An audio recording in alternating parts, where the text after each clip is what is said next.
Assalamualaikum warahmatullahi wabarakatuh. Pelayanan kesehatan adalah upaya untuk mencegah serta meningkatkan kesehatan, menjaga dan mengobati penyakit, juga memulihkan kesehatan pada individu, keluarga, kelompok, hingga masyarakat luas yang dilakukan oleh perorangan maupun organisasi. Dalam pengertian sederhananya, pelayanan kesehatan merupakan konsep untuk menjalankan program kesehatan dari perorangan maupun organisasi kepada masyarakat secara berkelanjutan. Sebelum kita mempelajari lebih dalam lagi mengenai sistem pelayanan kesehatan, alangkah baiknya terlebih dahulu kita untuk memahami tentang sistem karena dapat memudahkan kita dalam memecahkan persoalan yang ada dalam suatu sistem komponen. Nah, jadi diantaranya yaitu input, proses, output, dampak, umpan balik, dan lingkungan yang semuanya merupakan komponen yang saling berhubungan dan saling mempengaruhi satu sama lain. Komponen sistem yang pertama adalah input. Input merupakan komponen yang memberikan masukan untuk berfungsinya satu sistem seperti sistem pelayanan kesehatan. Input atau masukan berupa potensi masyarakat, tenaga kesehatan, sarana kesehatan yang lain. Yang kedua ialah proses. Proses merupakan kegiatan yang berfungsi merubah sebuah masukan atau input menjadi hasil yang diharapkan. Misalnya, berbagai kegiatan dalam pelayanan kesehatan. Yang ketiga adalah output, hasil yang diperoleh dari sebuah proses, di mana dalam sistem pelayanan kesehatan hasilnya dapat berupaya pelayanan kesehatan yang berkualitas, efektif, dan efisien, serta dapat dijangkau oleh seluruh lapisan masyarakat. Selanjutnya yaitu dampak. Dampak merupakan akibat yang dihasilkan dari sistem apabila sudah terlaksana.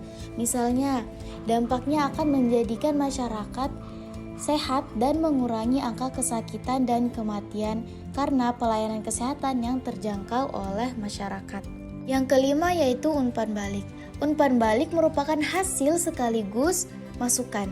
Nah, ini terjadi dari sebuah sistem yang saling berhubungan dan saling mempengaruhi. Dalam sistem pelayanan kesehatan dapat berupa kualitas tenaga kesehatan yang bisa menjadi input yang selalu meningkat. Nah, selanjutnya yang keenam, yang terakhir yaitu lingkungan. Lingkungan adalah keadaan di luar sistem yang sebenarnya yang dapat mempengaruhi pelayanan kesehatan. Misalnya lingkungan geografis.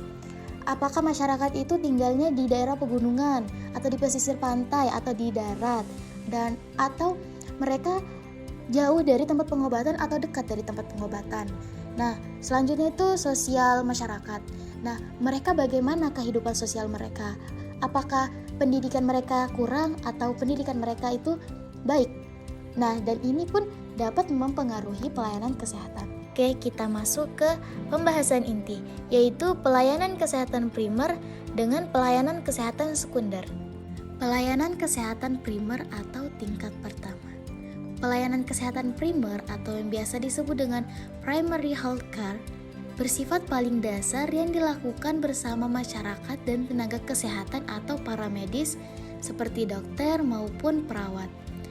Sifat pelayanan kesehatan primer adalah berobat jalan pada pasien yang sakit ringan atau masyarakat sehat untuk meningkatkan kesehatannya.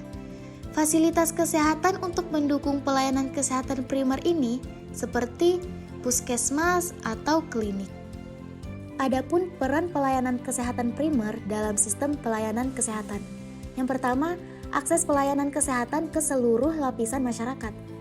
Pelayanan kesehatan primer memastikan bahwa layanan kesehatan primer memungkinkan setiap orang menggunakan hak mereka untuk sehat, yaitu dengan memberikan akses pelayanan kesehatan yang merata ke seluruh lapisan masyarakat.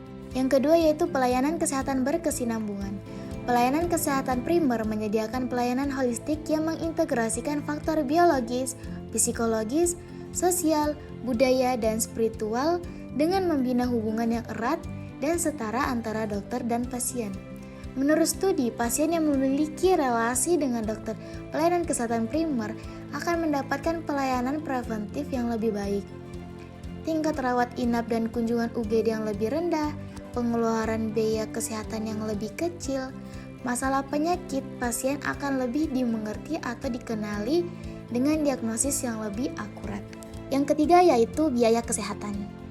Pelayanan kesehatan primer dapat menekankan biaya kesehatan untuk pengobatan penyakit-penyakit yang dapat dicegah, sehingga menurunkan angka rujukan kasus non-spesialistik yang tidak perlu atau tidak tepat yang berimbas pada pengeluaran dana yang berlebihan.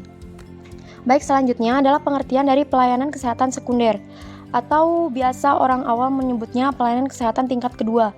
Pelayanan kesehatan sekunder atau secondary healthcare bersifat spesialis atau subspesialis yang dilakukan oleh dokter spesialis dan dokter subspesialis yang terbatas. Pelayanan kesehatan sekunder ini ditunjukkan kepada masyarakat atau kelompok yang membutuhkan pelayanan jalan atau pelayanan rawat inap. Adapun kriteria sasaran pelayanan kesehatan sekunder ini adalah pasien yang tidak lagi dapat ditangani oleh pelayanan kesehatan primer. Fasilitas kesehatan yang dapat memberikan pelayanan kesehatan sekunder ini seperti rumah sakit tipe C, rumah sakit tipe D seperti RSUD ataupun rumah sakit swasta, di mana pelayanan kesehatan sekunder ini memberikan rawat inap yang tidak terlalu subspesialis tapi dia sudah spesialis. Faktor yang mempengaruhi sistem pelayanan kesehatan. Yang pertama adalah ilmu pengetahuan dan teknologi baru, di mana perkembangan ilmu pengetahuan dan teknologi akan diikuti oleh perkembangan pelayanan kesehatan. Kedua, pergeseran nilai masyarakat. Beragamnya nilai yang ada di masyarakat sebagai pengguna jasa dapat menimbulkan pemanfaatannya yang berbeda. Misalnya, masyarakat yang sudah maju dengan pengetahuan tinggi akan memiliki kesadaran yang lebih dalam menggunakan pelayanan kesehatan, demikian juga sebaliknya. Yang ketiga, dari aspek kelegalan dan kode etik. Tingginya kesadaran masyarakat terhadap penggunaan pelayanan kesehatan akan semakin tinggi pula tuntutan hukum dan etik dalam pelayanan kesehatan, sehingga pelaku atau pemberi pelayanan kesehatan dituntut untuk memberikan pelayanan kesehatan secara profesional dengan memperhatikan nilai hukum dan etik yang ada di masyarakat. Keempat adalah bidang ekonomi. Semakin tinggi tingkat ekonomi di masyarakat atau seorang pelayan, maka pelayanan akan mudah dijangkau dengan tingkat pelayanan kesehatan yang diinginkan, begitu juga sebaliknya. Dan yang terakhir, faktor-faktornya adalah politik. Nah, kebijakan pemerintah melalui sistem politik yang ada sangat berpengaruh dalam sistem pemberian pelayanan kesehatan. Kebijakan yang ada dapat memberikan pola dalam sistem pelayanannya.